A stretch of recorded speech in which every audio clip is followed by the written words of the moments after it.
जय जगन्नाथ। भारत की और विश्व की सभी सनातन धर्मी सज्जन पवित्र मानव को मेरा सादर प्रणाम। अनंत कोटि ब्रह्मांड के प्रभु भगवान महाविष्णु की श्री चरण पर अधम दास के अनंत कोटि बार प्रणाम। देव देव ब्रह्मदेव माता भवानी प्रभु शंकर भगवान की श्री चरण पर अधम दास के अनंत कोटि बार प्रणाम।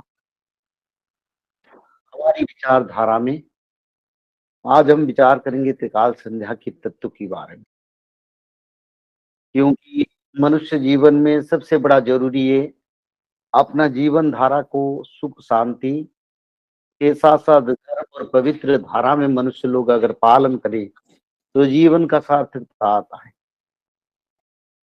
और इसी कारण जैसे कि समय युग परिवर्तन हो चुका है, आप कली युग नहीं है, कली युग का संहार पर्व का समय है। 10-12 साल ये लगेगा ज्यादा से ज्यादा, और इसी समय में बड़ा परिवर्तन होने वाला है। तो इस परिवर्तन के साथ मानव लोगों को युग परिवर्तन के जो तत्व है, इसका अर्थ है ये जिस युग में हम थे या अभी हैं, इस युग के कर्म अगले युग में नहीं चलेगा। जब युग परिवर्तन होता है उसी हिसाब से मानव का प्राणी का कर्म भी परिवर्तन होता है, और धर्म का जो धारा में और पवित्रता के साथ युग के अनुसार अलग अलग तत्व। तो जिस युग आ रहा है जिसको आद्य सत्य युग अनंत युग कहते हैं, और आद्य सत्य युग में जो मानव जाएंगे वो सत्यवादी सदाचारी और पवित्र मानव बनना पड़ेगा।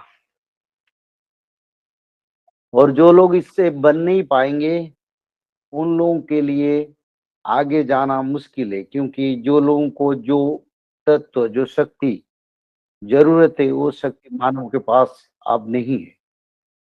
क्योंकि बीच में जब परिवर्तन होगा इस समय पंचभूत का पंच तत्व का और उसके साथ साथ बहुत सारे समस्या मानव के लिए आने वाला है। तो सारे आपद समस्या में से लड़ने के लिए मानवों को आध्यात्मिक शक्ति का जरूरत है।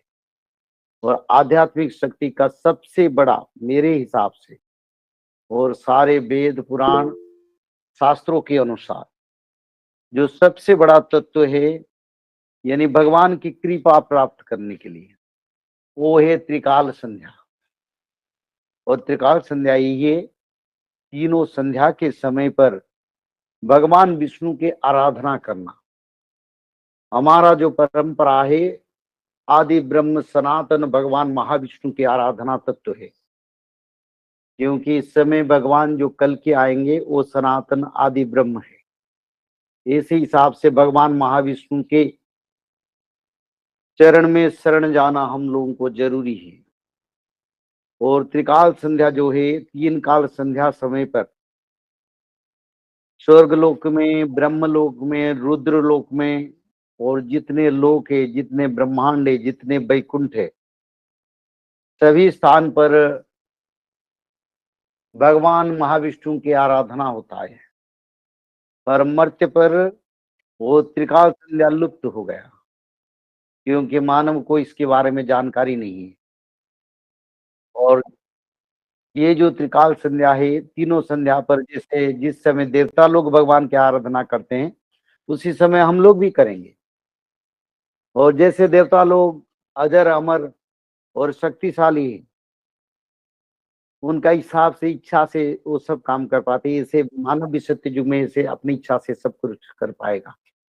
यानी धर्म की धारा पवित्रता अपना जो जरूरत जो नियम है, संविधानिक वैदिक संवैधानिक जो नियम, इस नियम को आधार करके जो कर्म मानव सब कुछ कर पाएगा, मानव के लिए कोई कष्ट नहीं रहेगा।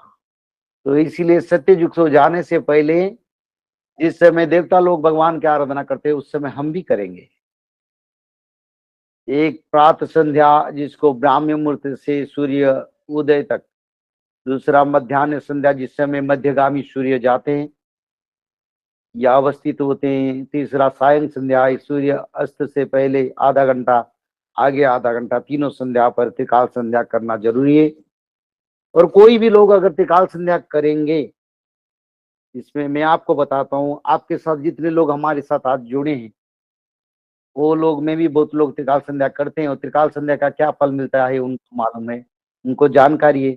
उस तत्व में मानव को बहुत कुछ आनंद और सुखदायक, साथ ही साथ मानव धारा का संपूर्ण परिवर्तन होता है, और आने वाले बड़े बड़े आपद से मानव को रक्षा के लिए ये सबसे बड़ा तत्व है। जितने ही बड़ा आपद हो, उस आपद से रक्षा और अपना जीवन को सुख शांति और पवित्र धारा में नियंत्रण करने के लिए त्रिकाल संध्या सबसे बड़ा परंपरा है। और मेरे हिसाब से जो त्रिकाल संध्या का नियम मैं बताता हूँ, नियम के अनुसार दुर्गा माधव स्तुति 16 नाम भगवान महाविष्णु के मुख्य 10 अवतार धर्म स्थापना के, और भगवान कल की जो माधव, क्योंकि भविष्यवाणिका और शास्त्र के अनुसार इस समय जो कल के आएंगे उनका नाम माधव रहेगा, या माधव राम रहेगा, या कल की माधव रहेगा। उस हिसाब से माधव नाम को 108 बार जो लोग भजन करेंगे और त्रिकाल संध्या नियम के साथ करेंगे, भगवान की कृपा उनको प्राप्त होगा। जीवन के सारे मुश्किलियां को हम दूर करके और मानव जीवन को सार्थक करके हम वैकुंठ तक जा पाएंगे, और जीवन का सार्थकता संपूर्णता मिल पाएगा।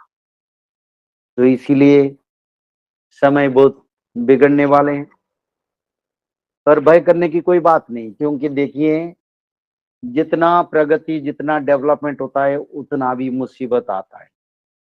तो इसी समय सारे लोग रोग दुख बीमारी आपद पारिवारिक सामाजिक सांप्रदायिक सभी में लोग फंसे हुए हैं, और मैं मेरा तुम तेरा में लोग फंस के अपने जीवन का दुख खुद बुलाते हैं। अरे जब समय का अंत के समय पर हम खड़े हैं, आगे जाने के लिए सब मिलके अगर जाएंगे और सब मिलके अगर अच्छा कर्म करेंगे, तो हमारे साथ साथ हमारे साथ रहने वाले मानव सभ्यता का भी कल्याण हो सकता है।